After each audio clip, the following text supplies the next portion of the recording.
لِيُذْهِبَ عَنْكُمُ الرِّجْسَ أَهْلَ الْبَيْتِ وَيُطَهِّرَكُمْ تَطْهِيرًا۔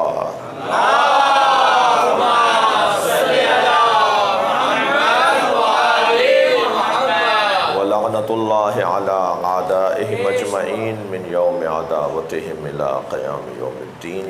أما بعد، قال الحكيم في قرآن الكريم بسم الله الرحمن الرحيم ان اللہ یأمر بالعدل والإحسان صلوات۔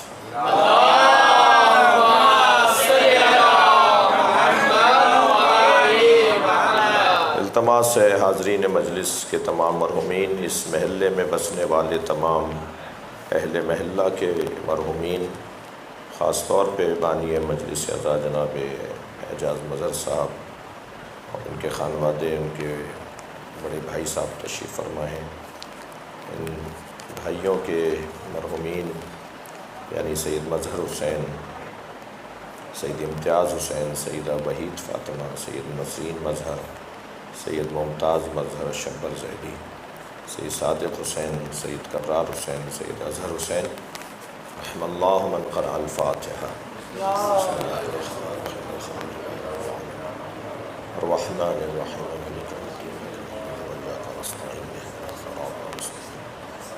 صراط الذین انعمت علیہم غیر المغضوب علیہم ولا الضالین۔ بسم اللہ الرحمن الرحیم قل هو اللہ احد الصمد لم یلد ولم یولد ولم یکن له کفوا احد۔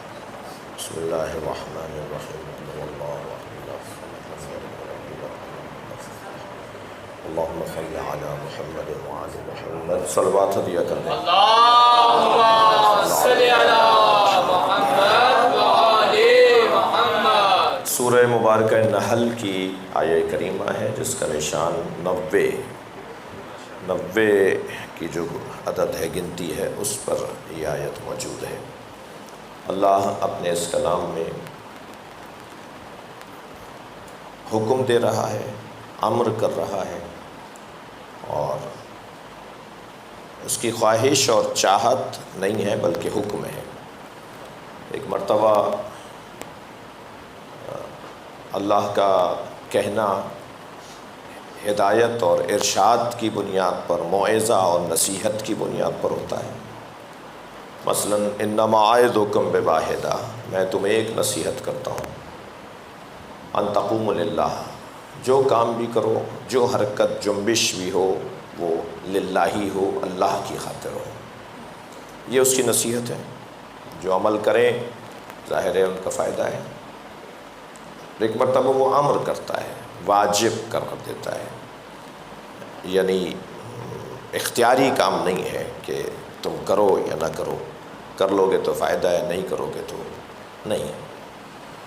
ان اللہ یأمر بالعدل والاحسان، اللہ تمہیں حکم دیتا ہے، اللہ حکم دینے والا ہے، یأمر امر کرنے والا ہے، حکم دینے والا ہے، بالعدل والاحسان، عدل کا اور احسان کا۔ اچھا، دونوں علیحدہ چیزیں ہیں، عدل علیحدہ مفہوم ہے اور احسان علیحدہ مفہوم ہے۔ پہلے تو ایک صلوات تشکر ہدیہ کریں اس بات پر۔ میں بات بتا دوں پہلے کہ مجالس اعضا ایک اتنی بڑی نعمت ہے کہ ہمیں اس کے ذریعے سے قرآن کی تفسیر سننے کا موقع مل جاتا ہے،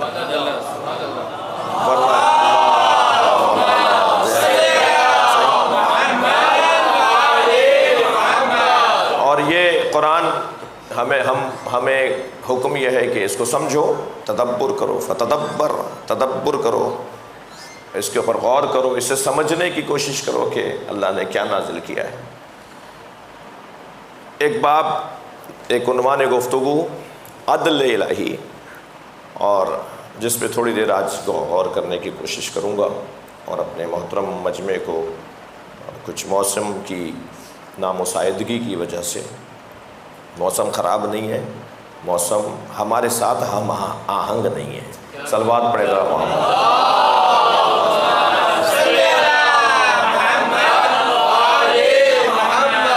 تو اس کی وجہ سے ذرا جلدی بانی مجلس محترم نے انتظامات کو کچھ جگہ کو تبدیل کیا، اور تو کیفیت کچھ ایسی ہے کہ ایک بڑی تعداد ہمارے سامنے نہیں تشریف فرما، ہم ان کی زیارت نہیں کر رہے۔ توجہ آپ سے چاہوں گا، ان اللہ یأمر بالعدل والاحسان۔ پہلا مرحلہ تو عدل اور احسان کا فرق، عدل اور ہے، احسان اور ہے۔ عدل کے تقاضے اور ہیں، احسان کے تقاضے اور ہیں۔ عدل کے مطابق اللہ کو وہ کرنا ہے جو جس کا حق ہے، اور احسان کے مطابق اللہ کو وہ کرنا ہے جو اس کا کرم، رحم، مہربانی، لطف تقاضا کرتا ہے۔ لہذا ہمیں حکم یہ ہے کہ اللہ سے قیامت میں عدل نہ مانگو، اس کا احسان مانگو۔ یا اللہ ہمیں اپنے احسان سے سرفراز فرما، ہمارے ساتھ عدالت کا قلم استعمال نہ کر، اس لیے کہ اگر عدالت کا قلم اس نے استعمال کیا تو اللہ کی مخلوق جہاں انسان ہے وہاں وہ چیونٹی بھی اللہ ہی کی مخلوق ہے، جسے دسیوں دفعہ رونتا ہوا انسان چلا جاتا ہے۔ جہاں یہ انسان اللہ کی مخلوق ہے وہاں وہ مکھی بھی اللہ ہی کی مخلوق ہے، جسے یہ جب چاہتا ہے مار دیتا ہے۔ لہٰذا اگر عدل کی بنیاد پر بات آئے گی تو پھر وہ بدلہ لے گا ان تمام چیزوں کا بھی کہ جسے میں نے حقیر سمجھا تھا مگر اللہ کے نزدیک تو اللہ کی مخلوق تھی۔ لہٰذا اس سے عدل کا مطالبہ نہ کیا جائے، اس سے اس کے احسان کا مطالبہ کیا جائے۔ صلوات پڑھ لیں ذرا محمد۔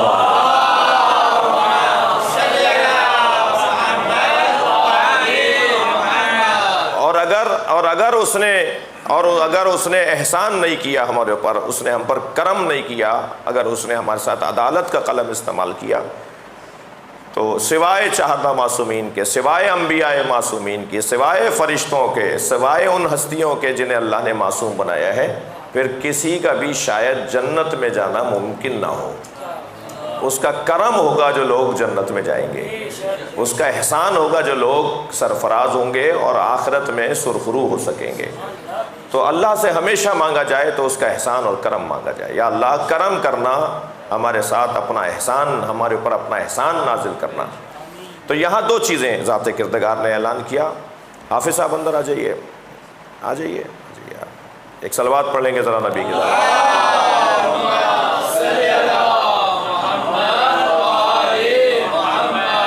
ایک اور صلوات نبی اور علیہ۔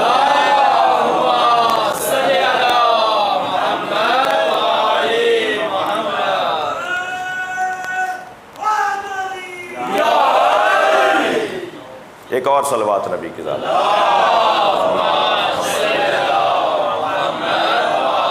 بھائی ماشاءاللہ اندر اور باہر سب مل کے اچھی بڑی تعداد میں ہیں، ایک صلوات اور بہتر انداز سے۔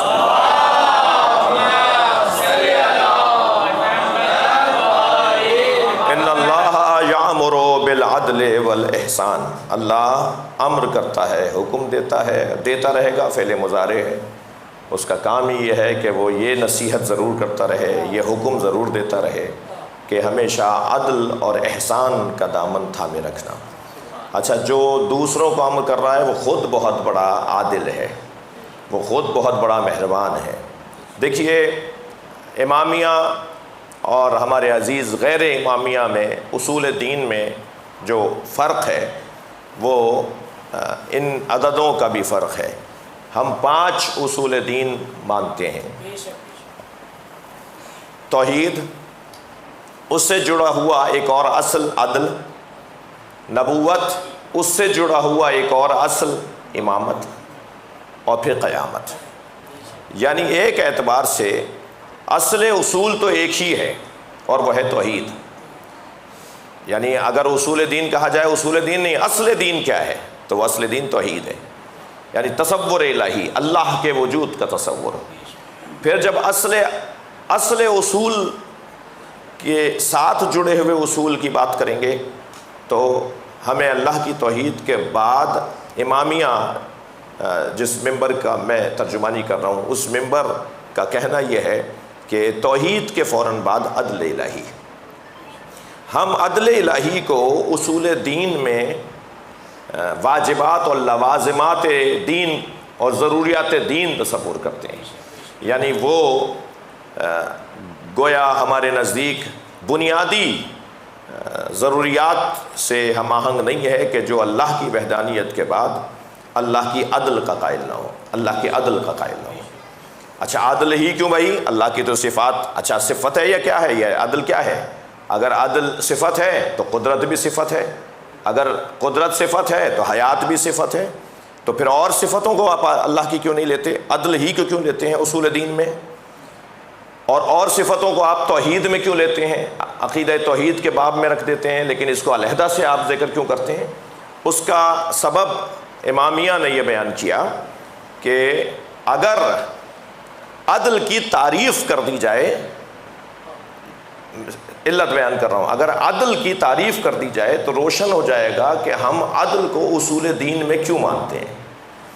عدل کی تعریف ہے وضع الشیء علی محلہ، ہر شے کو اس کی جگہ پر رکھنا عدل کہلاتا ہے۔ ہر شے کو وضع الشیء، ہر شے کو اس کی جگہ پر رکھنا یہ عدل ہے۔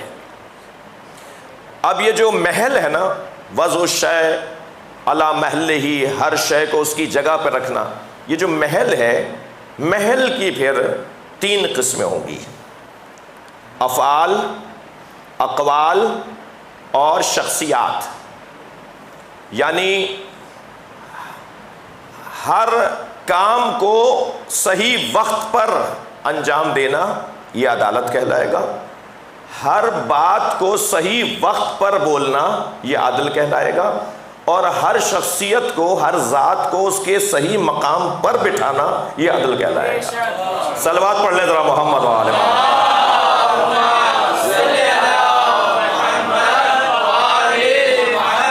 ہر فعل کو اس کے صحیح موقع پر ادا کرنا، جہاں ہنسنا ہے وہاں ہنسا جائے، جہاں رونا ہے وہاں رویا جائے، جہاں جانا ہے وہاں جایا جائے، اور جہاں نہیں جانا چاہیے وہاں نہ جایا جائے۔ یہ ہر فعل صحیح موقع پر اگر اس کی ادائیگی ہو جائے تو یہ عدالت کہلائے گی۔ جی کہاں کیا کرنا تھا، کہاں کیا نہیں کرنا تھا، یہ بحث عدالت کی بحث ہے۔ ایسے ہی کیا بولنا تھا اور کیا نہیں بولنا تھا، اور کہاں کیا بولنا تھا اور کہاں کیا نہیں بولنا تھا، یہی ایک تعریف بھی کرتے ہیں فصاحت و بلاغت کی، کہ فصاحت اور بلاغت کے باب میں ایک حسین ایک جملہ عرض کرنا چاہوں گا بزرگوں سے لیا ہوا، کہ مولا علی نے کی کتاب نہج البلاغہ کا نام سید رضی نے نہج الفصاحت کیوں نہیں رکھا؟ سید رضی نے اس کا نام نہج البلاغت کیوں رکھا ہے؟ یعنی نہج البلاغہ، ہم تو کیونکہ رکتے ہیں تو بلاغہ بول رہے ہیں، ورنہ اگر آپ دیکھیں تو وہ بلاغت تے کے ساتھ ہے۔ نہج البلاغت اس کا نام کیوں ہے؟ نہج الفصاحت نام کیوں نہیں ہے؟ اس لیے کہ بلاغت اور فصاحت میں فرق ہے۔ اچھے الفاظ کو بولنا یہ فصاحت ہے، مگر ان الفاظ کو کہاں بولنا ہے اور کہاں نہیں بولنا یہ بلاغت۔ مثال کے طور پہ دسترخوان سجا ہوا ہو اور میں آپ سے کہوں کہ یہ کھانا تناول فرمائیے اور ذرا اس غذا کو بھی میل فرمائیے گا اور یہاں بھی توجہ فرمائیے گا، اور یہ جو چیز بنی ہوئی ہے اس سے بھی خوش ذائقہ، یہ بھی خوش ذائقہ، اسے اپنے دہن کو ذرا خوش ذائقہ کیجیے گا۔ کتنے سجے ہوئے الفاظ ہیں، کتنے اچھے اچھے الفاظ ہیں، مگر یہی اچھے اچھے الفاظ ماہ مبارک رمضان میں دوپہر کے 2 بجے دسترخوان بچھا کر اگر کوئی بول رہا ہوگا تو یہ فصاحت ضرور ہے، بلاغت نہیں ہے۔ تم ماہ رمضان میں کھانے پینے کی باتیں کر رہے ہو، یعنی وہ الفاظ اگر صحیح جگہ پر استعمال ہو جائے تو اسے بلاغت کہا جاتا ہے۔ سید رضی نے نہج البلاغت نام رکھ کر ایک پیغام دیا ہے کہ میں علی کو جس دید سے دیکھتا ہوں وہ دید یہ ہے کہ علی جب بولتے ہیں تو اس وقت بولتے ہیں جہاں بولنے کا حق ہے۔ علی سے بہتر کوئی نہیں بتائے گا کہ کہاں کیا بولنا چاہیے۔ بولنے کا محل، میں اپنے مضمون پر ہوں کہ اگر افعال کو صحیح وقت پر ادا کر دیا جائے تو یہ عدالت ہے، اقوال کو صحیح جگہ بول دیا جائے تو یہ عدالت ہے، اور شخصیات کو اگر صحیح جگہ بٹھا دیا جائے تو یہ عدالت ہے۔ اب ذرا محسوس کیجئے گا، میں نتیجہ دے رہا ہوں اب تک کی گفتگو کا۔ عدل کیوں ہمارے یہاں توحید کے بعد اصول دین میں ہے؟ اس لیے اصول دین میں عدل کو اصول دین میں قرار دیا ہے کہ اللہ اسے ماننا ہے جسے ماننے کا حق ہے، رسول اللہ اسے ماننا ہے جسے ماننے کا حق ہے، اور پھر امام اسے ماننا ہے جسے ماننے کا حق ہے۔ یعنی جس شخصیت کا حق ہے اس شخصیت کو ایسا ہی مانا جائے، یہ عدالت کہلائے گی۔ بہرحال اس لفظ پہ کوئی خاص تبصرہ نہیں کروں گا۔ کلہم عدول کا جو قاعدہ ہے، یہ قاعدہ علمی اعتبار سے بہت سارے سوالات کا سامنا کرے گا، اور بہت سارے سوالات کا سامنا اسے ہے۔ کلہم عدول، سب عادل ہیں، یہ سنبھالنا مشکل ہو جائے گا۔ ہمیں قرآن کافی ہے، یہ سنبھالنا مشکل ہو جائے گا۔ آنکھوں کا پردہ ہونا چاہیے، خواتین کو پردہ نہیں کرنا چاہیے، مردوں کو اپنی آنکھوں کا پردہ کرنا چاہیے، اس جملے کو سنبھالنا مشکل ہو جائے گا۔ صلوات پڑھیں ذرا محمد و آل محمد۔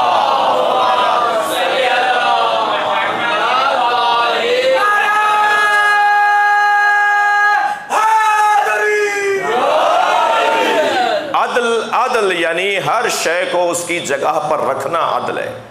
دیکھیے تاریخ ابدیت میں سب سے پہلا معترض، عدل الہی پر سب سے پہلا معترض جس نے اللہ کو عادل نہیں مانا، توجہ چاہوں گا، جس نے اللہ کو مانا، اللہ کو خالق مانا، اللہ کو رب مانا، اللہ کو رازق مانا، لیکن جس نے اللہ کو عادل نہیں مانا، تاریخ ابدیت میں سب سے پہلا وہ بندہ جس نے اللہ کو عادل نہیں مانا، وہ تھا جس نے یہ کہا خلقتہ من طین وخلقتنی من نار انا خیر منہ، اسے تو نے مٹی سے بنایا ہے اور مجھے تو نے آگ سے بنایا ہے، میں اس سے افضل ہوں۔ یہ اعتراض کرنا بتا رہا ہے کہ وہ عادل نہیں مانتا اللہ کو۔ تجھ سے زیادہ میں جانتا ہوں، تو نے جو کام کیا ہے وہ کام اس کے مطابق نہیں کیا۔ مٹی سے بنایا ہے وہ مفضول ہے، مجھے آگ سے بنایا ہے میں افضل ہوں، اور جو افضل ہے وہ مفضول کو سجدہ کیسے کرے؟ جی نہیں مان رہا اللہ کو عادل، جبکہ کتنی بڑی غلط فہمی کا شکار ہے، قیاس کا شکار ہے، قیاس کر رہا ہے، اور قیاس نص کے مقابل قیاس نہیں ہوگا۔ جب اللہ نے کہہ دیا کہ آدم کو سجدہ کرو، تو پھر اس کے بعد اللہ کے حکم کے بعد کوئی مقایسہ، کوئی گفتگو، کوئی تجزیہ، کوئی تبصرہ باقی نہیں رہتا۔ نص موجود ہو تو پھر اجتہاد نہیں ہوتا، نص موجود ہو تو پھر قیاس نہیں ہوتا۔ پھر غلط فہمی اتنی بڑی کہ خود سے سوچ لیا کہ آگ افضل ہے اور مٹی مفضول ہے۔ یہ کس نے کہا بھائی؟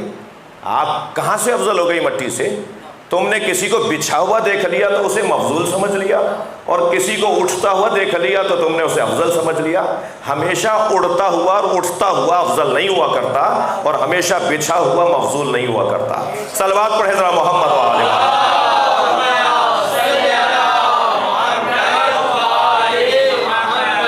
بلکہ اگر حق دیا جائے تو جس کو تو مفضول کہہ رہا ہے، اس کی افضلیت کی ایک دلیل یہ ہے کہ سب سے زیادہ امین اگر کوئی شے قرار پاتی ہے تو وہ خاک قرار پاتی ہے۔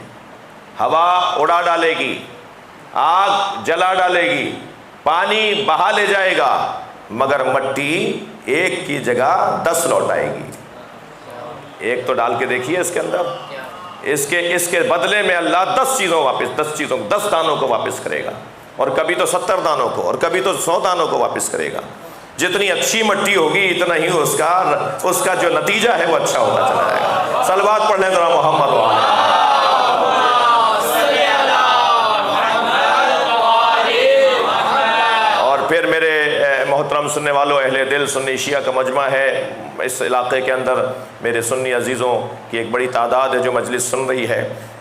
ایک جملہ اور کہوں گا کہ یہ جو مٹی ہے نا، یہ اولیاء الہی کی بڑی پسندیدہ شے ہے۔ اللہ کے ولی مٹی کو بہت پسند کرتے ہیں۔ مٹی، خاک، زمین متجر اولیاء ہے۔ اولیاء تجارت جس جگہ پر بیٹھ کر کرتے ہیں نا، وہ زمین ہے جس پہ اولیاء تجارت کرتے ہیں بیٹھ کر۔ اولیاء ہواؤں میں اور فضاؤں میں اور مٹی کے علاوہ جا کر اللہ سے بات نہیں کرتے، لہٰذا سجدے کا مفہوم ہی خاک پر سر رکھنا ہے۔ اور اولیاء کی سب سے اچھی تصویر اور جلوہ، ولایت حاصل کرنے والوں کا جو جلوہ ہے وہ سجدہ ہے۔ سجدہ لوگوں کو ولایتوں تک پہنچاتا ہے۔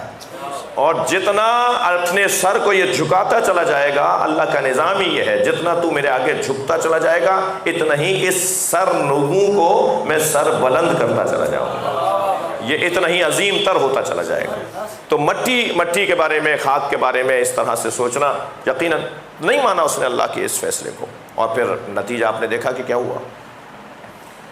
عدل یعنی ہر شے کو اس کی جگہ پہ رکھنا، یہ جامع ترین تعریف قرار دی گئی ہے، اور اس کی ضد ہے ظلم، یعنی آپ اس کو برعکس کر دیجئے، اس کو الٹا کر دیجئے تو پھر وہ ظلم کہلائے گا۔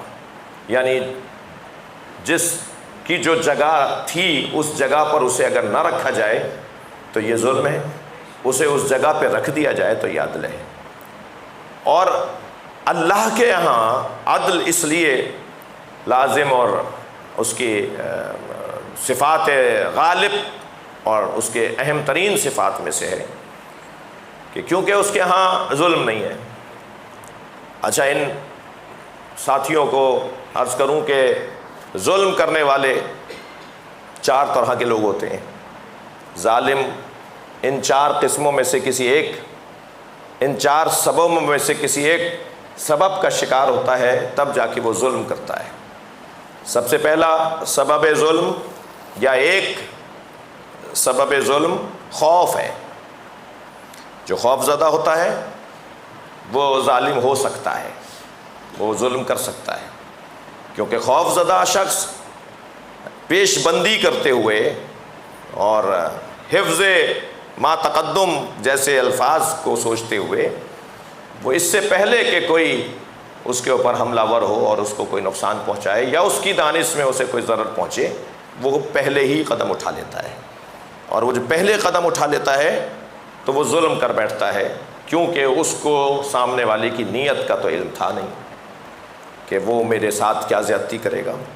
آپ معمولاً یہ منظر دیکھتے ہوں گے، جلد بازی میں کام کرنے والے لوگ، عجلت کا شکار لوگ، جن پر خوف بھی طاری ہو۔ اگرچہ میں یہاں ایک جملہ اور عرض کروں گا کہ بعض جانوروں کی صفات کو اپنانے کا حکم دیا ہے نبی سرکار نے اور ائمہ اہل بیت نے۔ مثلاً سانپ کے بارے میں کہا ہے کہ کونوا کلہیہ، سانپ کی طرح زندگی گزارو۔ اشرف المخلوقات کو کہا جا رہا ہے کہ سانپ کی طرح زندگی گزارو۔ کیوں سانپ کی طرح؟ سانپ کے اندر 3 صفتیں ہیں، 3 عادتیں ہیں، 3 اس کی عادتیں ہیں، 3 مزاج کا حصہ، 3 باتیں ہیں۔ ایک تو یہ کہ وہ جس سے اسے خطرے کا خوف نہیں ہوتا، جس سے اسے خوف نہیں ہوتا، جس سے اسے خطرہ لاحق نہیں ہوتا، وہ اس پہ حملہ نہیں کرتا۔ بھائی کم سے کم انسان ایسے ہی ہو جائیں۔ صلوات پڑھ لیں ذرا محمد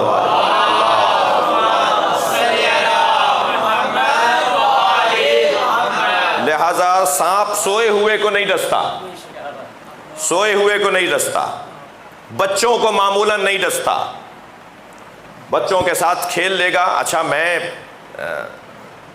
فطرت پر قائم سانپ کی بات کر رہا ہوں، پاگل سانپ کی بات نہیں کر رہا۔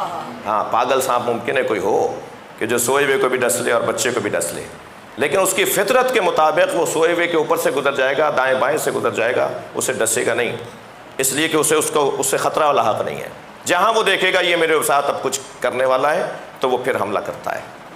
تو سانپ کی طرح ہونے کا حکم ہے، ایک صفت اس کی ہے۔ دوسری صفت اور بھی ہے، اور وہ یہ کہ اس کا ظاہر بڑا حسین ہے، لین ہے، خوبصورت ہے، اس کا ظاہر بڑا ملائم ہے۔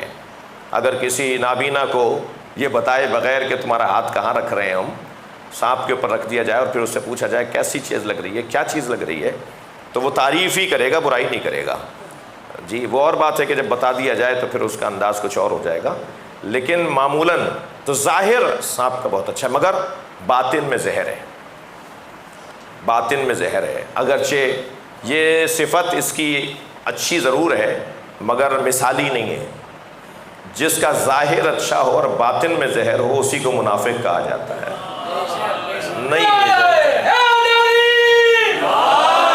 نہیں چاہتے کہ اس طرح کی کوئی صفت اپنائی جائے۔ پھر ایک اور صفت بھی اس کے اندر ہے، وہ یہ کہ جب خوب کھا پی کے تنومند ہو جاتا ہے، صحت مند ہو جاتا ہے، تو وہ 40 دن کے لیے زمین میں سوراخ کر کے بیٹھ جاتا ہے اور 40 دن تک کچھ کھاتا پیتا نہیں ہے، اور پھر جب باہر نکلتا ہے تو کیونکہ دبلا ہو جاتا ہے تو اس کی کھال اترتی ہے۔ ریاضت کرتا ہے، وہ اپنے اوپر غور کرتا ہے، اپنی اصلاح کرتا ہے، اپنے آپ کو ٹھیک کرتا ہے۔ شاید یہ معصوم فرما رہے ہیں کہ صاحب کی یہ صفت اپنا لو۔ صلوات پڑھ لیں ذرا نبی اور آل نبی۔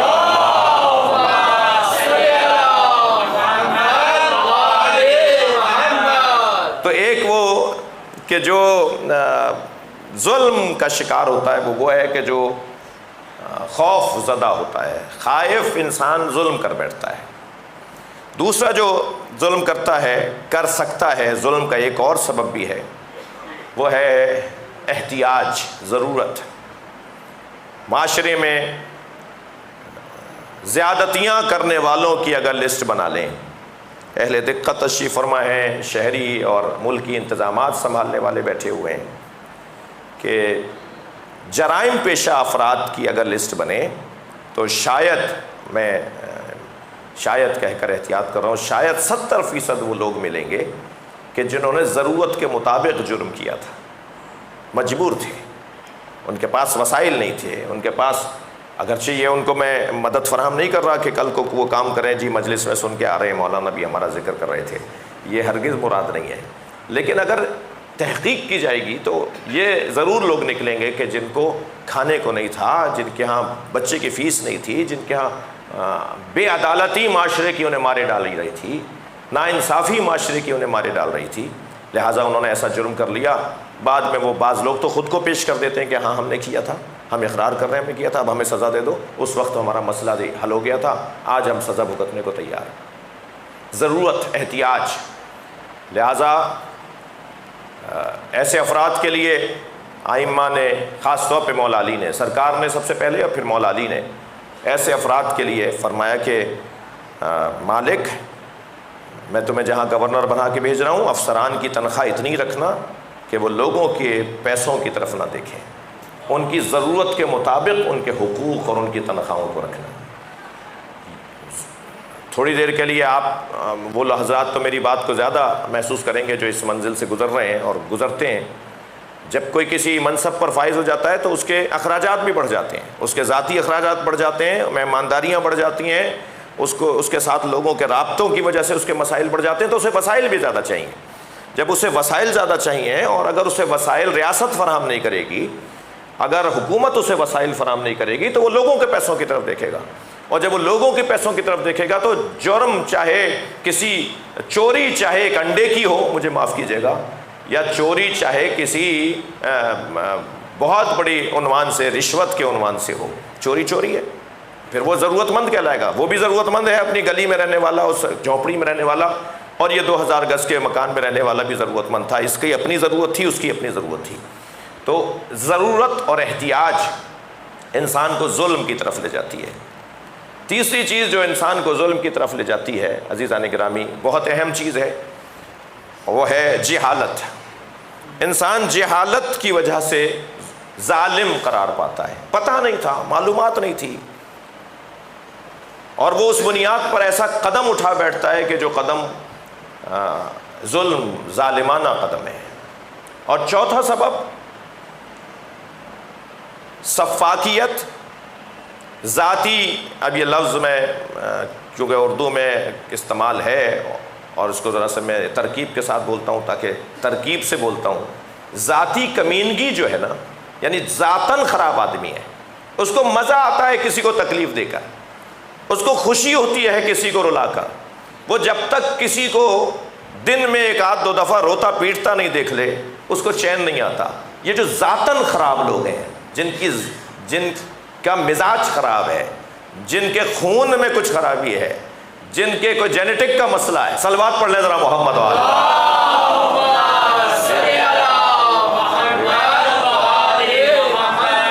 وہ بھی ظلم کا شکار ہوتے ہیں۔ لہذا حجاج ابن یوسف جیسا نام، وہ کہتا ہے کہ میں جب تک روزانہ خون نہیں دیکھ لوں مجھے میرا دن اچھا نہیں گزرتا، جب تک کسی کو ذلیل ہوتا ہوا نہیں دیکھ لوں میرا دن اچھا نہیں گزرتا۔ جب تک میں کسی کو قتل نہیں کر دوں، دن میں ایک قتل میرے لیے میری زندگی کے لیے ضروری ہے، تو ایسا بندہ وہ جو ذاتی اس کی خرابی ہے. ایسے افراد معاشرے کے اندر ہمیں کہیں نہ کہیں نظر آ رہے ہوتے ہیں. یہ لوگ ایک اعتبار سے نفسیاتی بیمار بھی ہیں، اور ان افراد کے علاج کی بھی ضرورت ہے، اور ریاست انہیں کنٹرول کرے یہ بھی ریاست کی ذمہ داری ہے. صلوات پڑھ لیں ذرا محمد والے.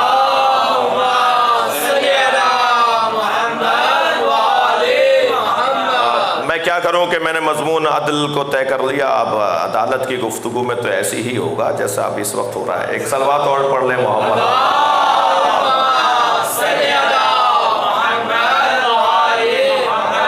اور ظاہر ہے یہاں کی جو اندر کی فضا ہے وہ بھی تھوڑی سی طے شدہ نہیں تھی، لہٰذا انتظامات بھی جناب اعجاز مظہر صاحب نے بہت اچھے کیے ہیں.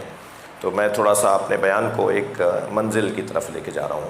کوشش کرتا ہوں کہ بات میری آج کے بیان کی حد تک مکمل ہو جائے. عدل الہی، عدل، یہ 4 علتوں سے اللہ ہمیں بچائے. جہالت کی بنیاد پر کوئی قدم نہ اٹھائیں، ضرورت کی بنیاد پر کوئی ظلم نہ کریں، توجہ، کوئی ذاتی ہماری کمزوری نہ ہو، اور کسی سے خوف کی بنیاد پر. یہ تو ہو گئی نصیحت، کیونکہ اللہ نے ہمیں کہا ہے ان اللہ یامر بالعدل والاحسان. ہمیں کہا ہے اللہ نے کہ عدل و احسان کا ساتھ دو، عدل و احسان سے کام لو. اور خود جب اللہ عادل ہے اور ہم اپنے اصول میں اسے عادل مانتے ہیں، تو اللہ کے ہاں جہل ہے نہیں جو وہ ظلم کرے، خوف ہے نہیں جو وہ ظلم کرے. اس کی ذات تو ایسی ذات ہے کہ جس کے آگے محمد علی جیسا سجدہ کرے.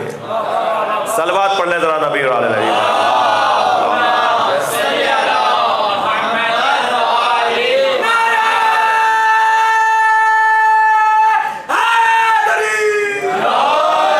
وہ ذات صمد ہے اور احتیاج سے پاک ہے، اور کسی سے بھی وہ نیاز مند نہیں ہے، وہ بے نیاز ہے. لہٰذا وہ ذات عادل ہے، وہ ظلم کرنے والی ذات نہیں ہے. عزیزان گرامی، یہ جو وضع الشیء علی محلہ کی تعریف ہے، اس کے مطابق اللہ چاہتا یہ ہے کہ نیچے سے، یعنی نچلے طبقے سے، زمین سے اور بلندیوں تک عدل کا نظام قائم ہو. یعنی وہ جو ایک بندے کے ساتھ جس کا تعلق ہے وہ بھی عدل کا عنوان رکھتا ہو، اور جس کا معاشرے کے ساتھ تعلق ہے وہ بھی عدل کا عنوان رکھتا ہو. یعنی اگر میں اس بات کو یوں کہوں کہ 2 منٹ کی عبادت کے لیے جو آگے کھڑا ہو کر نماز پڑھا رہا ہے اسے عادل ہونا چاہیے. وہ جو فجر کی 2 رکعت نماز کی امامت کرا رہا ہے، وہ جو 2 رکعتی امام ہے، اور لفظ بہتر کروں وہ جو جز وقتی امام ہے، اسے عادل ہونا چاہیے. اور جو جز وقتی امام عادل ہو تو پھر کل وقتی امام کو کتنا بڑا عادل ہونا چاہیے. وہ جو کل وقتی امام ہے اس کی عدالت میں اتنی شدت ہونی چاہیے کہ پھر اسے عدالت کے ساتھ عصمت کا عنوان بھی دیا جاتا ہے. صلوات پڑھ لیں نبی اور آل نبی.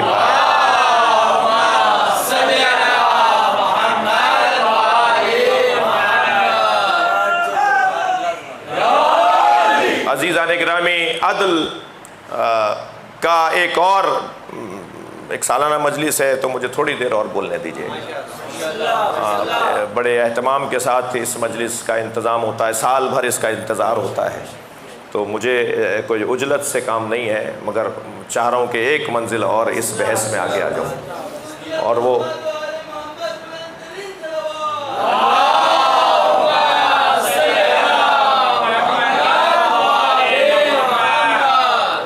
کے کچھ تقاضے ہیں. ظلم کے اسباب میں نے 4 بیان کیے اپنے کم سن ساتھیوں کو، کوئی شاید نئی بات کی ہو. اور عدل کے بھی کچھ تقاضے ہیں. عدل کا پہلا تقاضا تفریق ہے. جہاں بھی عدالت ہوگی، جہاں بھی عدل ہوگا، وہاں تفریق ہوگی. اسلام دین عدل ہے، دین مساوات نہیں ہے. ہمیں تو اسکول میں پڑھایا جاتا ہے کہ اسلام دین مساوات ہے. اسلام دین مساوات نہیں ہے. سب کو برابر نہیں کہتا اسلام. سب کو برابر کہنا خود عین بے عدالتی ہے. خود بے عدالتی ہے سب کو برابر کہنا. عدالت کا تقاضا یہ ہے کہ تفریق کی جائے، سب کو ایک جیسا نہ مانا جائے، فرق رکھا جائے۔ تفریق سے مراد تفرقہ نہیں ہے میری مراد، تفریق سے مراد سب کو ایک جیسا نہ ماننا، فرق رکھنا، فرق کرنا۔ تقاضا عدل ہے کہ تفریق رکھی جائے۔ اچھا، اگر اسلام دین مساوات نہیں ہے تو پھر دین عدالت ہے؟ میں کہتا ہوں عدل سے زیادہ حسین منظر، عدل کے ہی بنیادوں پر جو چیز بنتی ہے وہ ہے مواسات۔ مساوات اور ہے، مواسات اور ہیں۔ آپ جب اب کربلا جائیں نا زیارت کرنے، یا اپنے گھر کے اندر رہتے ہوئے کربلا کی طرف رخ کر کے روزانہ ہی سلام کرتے ہیں، آپ ہر نماز کے بعد آپ سلام کرتے ہیں نبی مکرم کو، پھر پنجتن کو، پھر خاص طور پر امام حسین کو، پھر خاص طور پر امام رضا کو، ہم سب سلام کرتے ہیں۔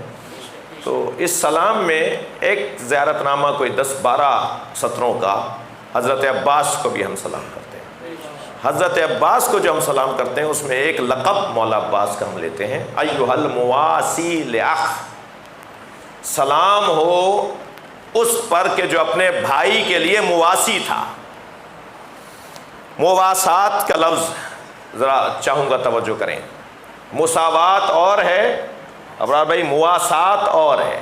مساوات یعنی برابری، سوا سوا، برابر برابر، جی ایک جیسے، جی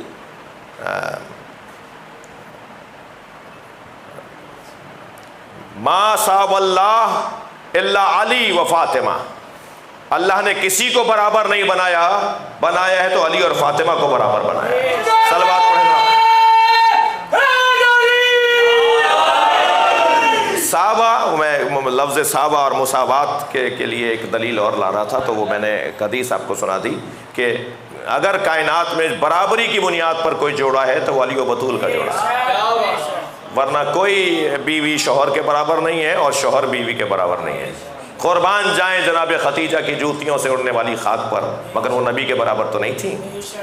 جی تمام تر عظمتیں بے نام امہات المومنین، مگر وہ سرکار جیسی تو نہیں تھی۔ مگر کائنات میں اگر کوئی جوڑا ہے برابری کے بنیاد پر تو علی و بطول کا جوڑا ہے۔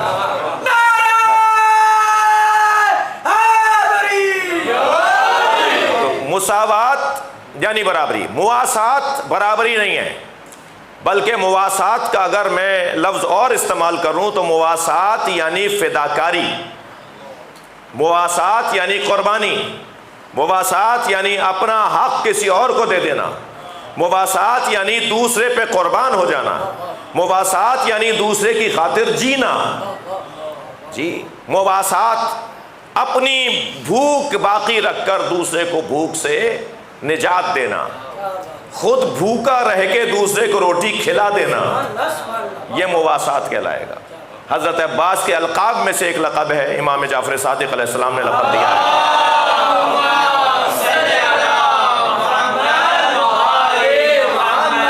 یہ زیارت نامہ امام ششم کا ہے جو ہم پڑھتے ہیں، یہ امام ششم نے حضرت عباس کو سلام کیا ہے کہ اس بھائی پر، اس شخصیت پر سلام جو اپنے بھائی کے لیے مواسی تھا، یعنی خود قربان ہو جائے، خود شہید ہو جائے، مگر کسی طرح پانی حسین کے لیے پہنچ جائے، خود نہیں پیے گا، پیاسا آ جائے گا نہر سے کیونکہ بھائی پیاسا ہے، دوسرے کی خاطر جو قربان ہو جائے اسے مواسی کہا جاتا ہے۔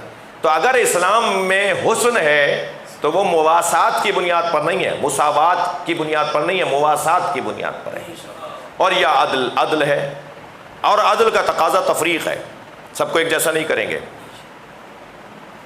دو بچوں نے اسکول میں ایک ساتھ داخلہ لیا، ایک ذہین ہوشیار محنتی، ایک نکما کن ذہن محنت نہ کرنے والا، دونوں نے ایک وقت ایک جیسا خرچہ، ایک جیسی توانائیوں کو استعمال کیا، مگر ایک نے ایک سال میں کئی کلاسیں پاس کی اور وہ میٹرک میں پہنچ گیا، اور ایک نے کئی سالوں میں بھی ایک کلاس پاس نہیں کی اور وہ تیسری میں آ گیا۔ اب اگر تعلیم کے افسران آ کر دیکھیں دونوں کا ریکارڈ تو دونوں پہ خرچہ ایک جیسا ہوا ہے، دونوں کا ایڈمیشن کی تاریخ ایک جیسی ہے، تو وہ کہیں گے ان دونوں کو ایک جگہ ہونا چاہیے۔ تو وہ اساتذہ کہیں گے، پوچھیں گے کہ بھائی کیسے انہیں ایک جگہ کر لیں، ایک ذہین ہے 10ویں میں آ گیا، ایک کن ذہن محنت نہیں کرتا، مثلا ان اسباب میں سے ایک سبب ہے اور وہ تیسری میں آ گیا، کہہ لیں نہیں برابر ہونا چاہیے، کہ حضور آپ ہی برابر کر دیجئے۔ تو اب وہ جو مساوات والے لوگ ہیں نا، وہ برابر کیسے کرتے ہیں؟ وہ کہتے ہیں ہاں یہ تیسری والا تو 10ویں میں نہیں چل سکتا، 10ویں والے کو تیسری میں لے آؤ، یہ خود تو مصطفیٰ جیسے ہو نہیں سکتے، کہتے ہیں نبی ہم جیسے ہیں۔ صلوات پڑھنے ذرا محمد۔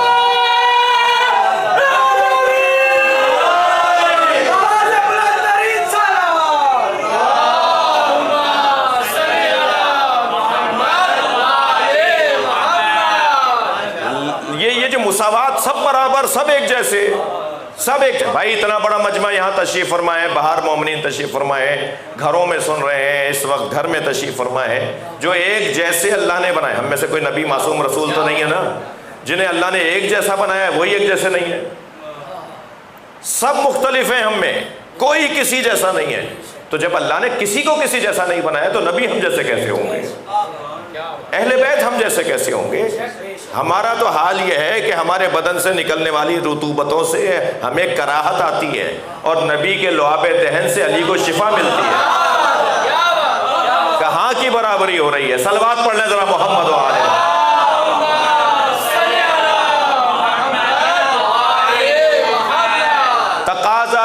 تقاضائے عدل ہے کہ تفریق رکھی جائے گی، سب کو برابر نہیں کیا جائے گا، عدالت کا تقاضا ہے۔ عدالت کا ایک تقاضا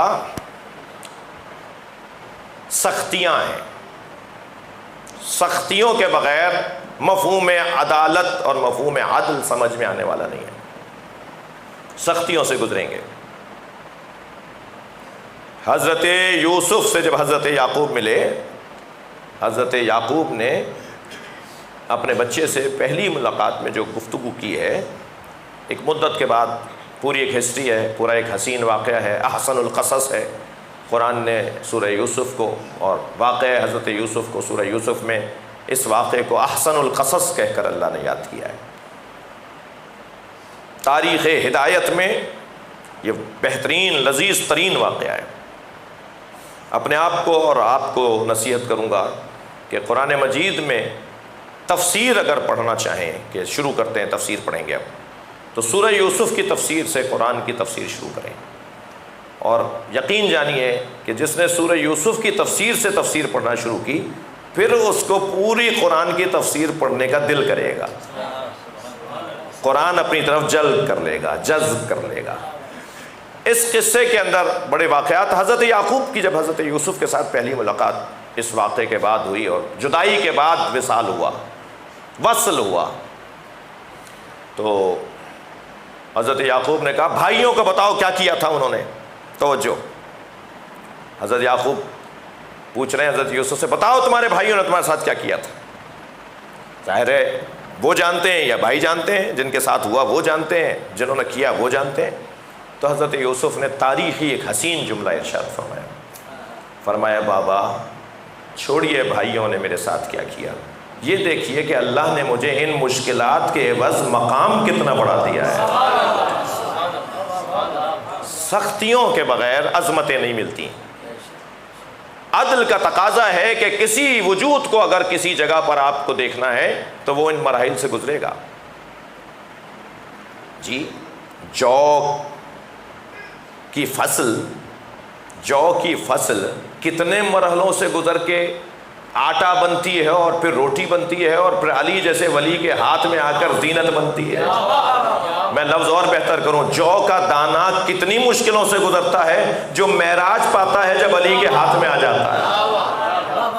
مشکلات سے گزرنے کے بعد، سختیوں سے گزرنے کے بعد مقام ملتا ہے۔ عدل کا تقاضا سختیوں سے گزارنا ہے، اور جو شخص بھی چاہتا ہے کہ اسے کوئی مقام اور کوئی عظمت نصیب ہو، کوئی حیثیت اس کی بنے، تو اسے سختیوں کے لیے تیار رہنا چاہیے۔ سختیاں اللہ کی نفرت کی عکاس نہیں ہیں۔ اللہ ناراض ہے نہیں، میں ہی رہ گیا ہوں مصیبت اٹھانے کو، مجھی کو جنازے اٹھانے ہیں، میرے ساتھ ہی یہ ہونا تھا جی۔ پریشانیاں تو چھوڑ نہیں رہی ہیں، اور معلومہ کے شکووں پہ شکوے، مگر یہ جانتا نہیں ہے کہ اللہ کا وعدہ ہے کہ ہر عسر کے بعد یسر ہے، ہر پریشانی کے بعد آسانی ہے، ہر تنگی کے بعد گشائش ہے، ہر مشکل کے بعد آسانی ہے۔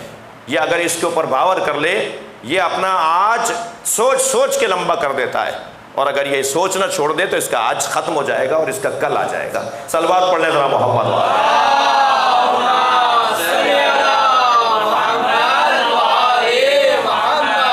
تقاضائے عدل پریشانیوں اور مشکلات کا سامنا ہے۔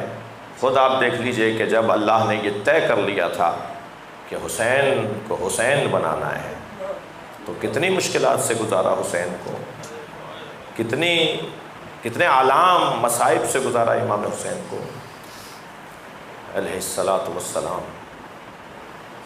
جس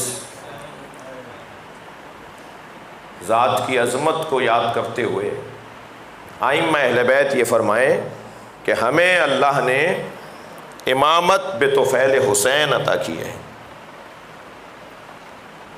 چاریں پیدل چلتے ہوئے قبر حسین کی طرف امام ششم، ایک چاہنے والے نے کہا مولا آپ گھوڑے سے اتر گئے ہیں۔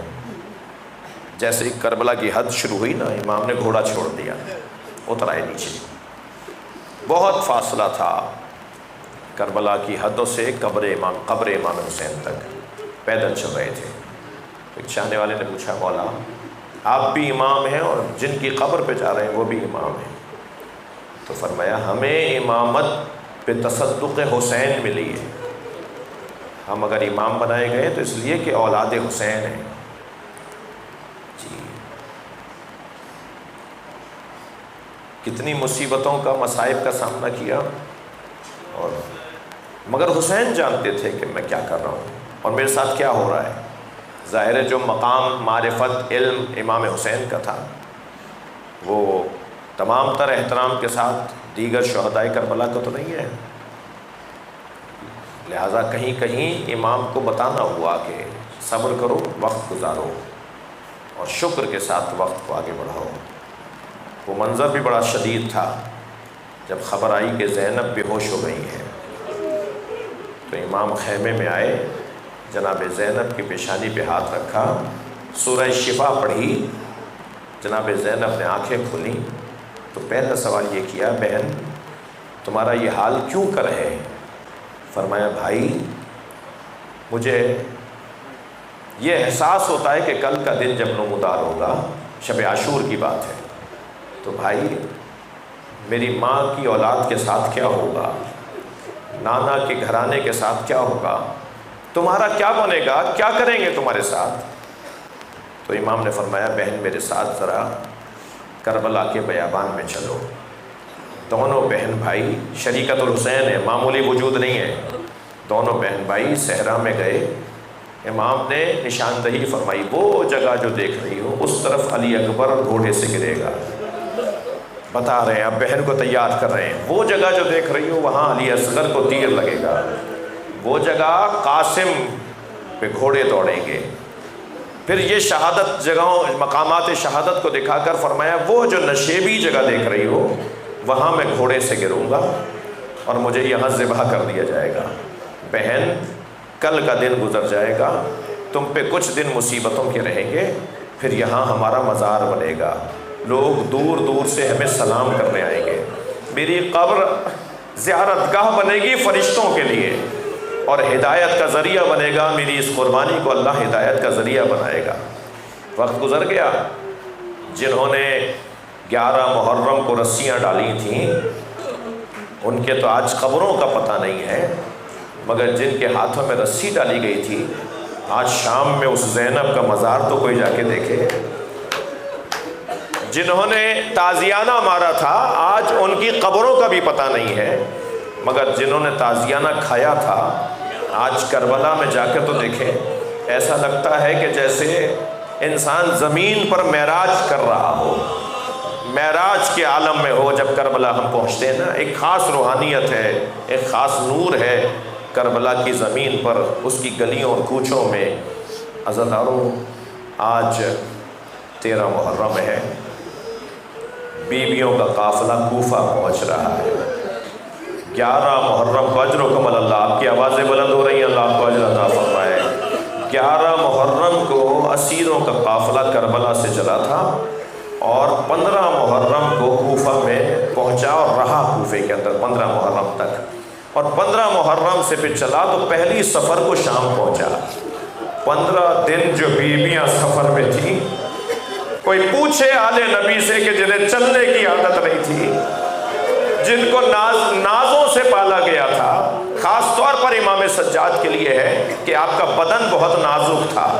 امام سجاد کے ہاتھ پیر مبارک آپ کے نازنین بدن تھا، آپ کا پیروں میں کانٹے چبھیں گے، امام کے گلے میں توق ڈالا جائے گا، ہاتھوں میں ہتھکڑیاں ڈالی جائیں گی، اور امام کو کشاں کشاں فرماتے ہیں ہمیں شام کے بازار میں ایسے کھینچا جا رہا تھا جیسے بیچے جانے والے غلاموں کو کھینچا جاتا ہے۔ فرماتے ہیں مجمع اتنا زیادہ تھا، اجرکم اللہ، اجرکم اللہ، آپ کو اجر عطا فرمائے اللہ۔ فرماتے ہیں مجمع اتنا زیادہ تھا کہ لوگوں کا اجتہام اتنا تھا کہ میں یہ کہتا تھا کہ کسی طرح سروں کو آگے لے جاؤ تاکہ لوگ میرے بابا کا سر دیکھیں، میری پھوپھیوں کی جانب نہ دیکھیں، ہماری بہنوں کی طرف نہ دیکھیں۔ بڑا سخت مرحلہ تھا امام سجاد کے لیے۔ 13 محرم کو یہ قافلہ کوفہ، 12 محرم کو کوفہ پہنچا ہے اور 13، 14، 15 تک کوفے میں رہا ہے۔ جب کوفے کے بازار سے یہ قافلہ اہل بیت کا گزرنے لگا نا، تو ایک بچے نے دوسرے بچے سے کہا مجھے بھوک لگ رہی ہے۔ اچھا، یہ کسی اور سے پانی مانگ لیتے تھے مگر کھانا نہیں مانگتے تھے۔ اہل بیت کی کرامت دیکھیے، اس لیے کہ دنیا میں پانی مانگنا عیب نہیں ہے، لیکن انسانی قدروں میں روٹی مانگنا اور کھانا مانگنا اچھا نہیں سمجھا جاتا۔ ان بچوں نے اگر کسی سے مانگا بھی تو کہا پانی پلا دو، مگر یہ نہیں کہا کہ ہمیں بھوک لگ رہی ہے۔ آپس میں ایک بچہ دوسرے بچے سے کہنے لگا کہ مجھے بھوک لگ رہی ہے۔ ایک چھت پر کھڑی عورت جو تماشا دیکھنے والوں میں سے تھی، باہر نکل کر آئی تھی یہ سوچ کر کہ میں بھی تو دیکھوں کہ باغی کا گھرانہ کون سا گھرانہ ہے، کس باغی کو کوفے، کس باغی کو کربلا میں مارا گیا ہے۔ تو وہ ابھی چھت پر کھڑی تھی کہ اس نے ایک بچے کی آواز دوسرے بچے سے بولتے ہوئے سنی کہ مجھے بھوک لگ رہی ہے۔ فوراً اپنی کنیز کو آواز دے کر کہا کہ ایک ظرف میں کھجوریں لو اور پانی لو، ان بچوں کو جا کے کھجوریں اور پانی پیش کرو، اور دیکھو نیت یہ کر لو کہ تمہارا مالک سفر پر ہے، اس کا صدقہ دے رہی ہوں تاکہ تمہارا مالک خیریت سے واپس آ جائے۔ اور جب وہ کھجوریں اور پانی لے کر نیچے پہنچی اور ایک بچے نے ایک دانہ اٹھا لیا، اسی بچے کے پاس گئی، اس بچے نے جب ایک کھجور کا دانہ اٹھایا تو جناب زینب کی دور سے آواز آئی، آواز دی اس بچے کو دیکھتے ہوئے، فرمایا الصدقۃ علینا حرام، صدقہ ہم پر حرام ہے۔ اس بچے نے وہ دانہ واپس رکھ دیا، بھوکا رہے گا مگر صدقہ نہیں کھائے گا۔ اس عورت کو جو چھت پہ کھڑی سن رہی تھی، اسے تعجب ہوا کہ یہ کون لوگ ہیں۔ اپنے گھر سے نکلی باہر اور جناب زینب کے قریب آ کے کہنے لگی بی بی صدقہ تو اہل بیت پہ حرام ہے، آپ کون ہیں جو یہ کہہ رہی ہیں کہ صدقہ ہم پر حرام ہے؟ اب ایسی کیفیت میں اگر کوئی جاننے والا مل جائے تو کیا حال ہوتا ہے انسان کا۔ میری بی بی زینب نے فرمایا تو اہل بیت کو پہچانتی ہے؟ کہنے لگی کہ میں اہل بیت کے فرد فرید حسین کی چاہنے والی ہوں۔ اب ایسی کیفیت میں جناب زینب کی آنکھوں میں آنسو آ گئے ہوں گے۔ فرمایا حسین کی بہن زینب کو پہچانتی ہے؟ کہ بی بی میں نے مدینے میں ان سے قرآن کی تفسیر پڑھی ہے، میں اس بی بی کی معتقد ہوں، میں مرید ہوں، میں ان کی چاہنے والی ہوں۔ بس یہ جملہ جیسے ہی کہا نا تو جناب زینب کی آواز آئی ام حبیبہ پہچانو، یہ تمہارے سامنے زینب کھڑی ہے، کربلا میں حسین کو مار دیا، ہمیں اسیر بنا کر لے کر آئے، واہ مصیبتا واہ محمدا واہ حسینا اللہ لعنت اللہ علی قوم الظالمین۔ یا اللہ ان آوازوں پر رحمت نازل فرما، اس گھر پہ اپنا کرم نازل فرما، اس آبادی پر اپنا رزق نازل فرما، ہم سب کی عاقبت پر خیر فرما۔ اس گھر کے تمام مرحومین جن کے نام میں نے ابتدا میں لیے ان سب کے درجات کو بلند فرما، امام زمانہ کے ظہور میں تاجیل فرما۔ مزید ایک سورہ فاتحہ 3 مرتبہ سورہ اخلاص، خانوادے کے مرحومین، حاضرین کے مرحومین، اہل محلہ کے مرحومین، رحم اللہ من قرأ الفاتحہ۔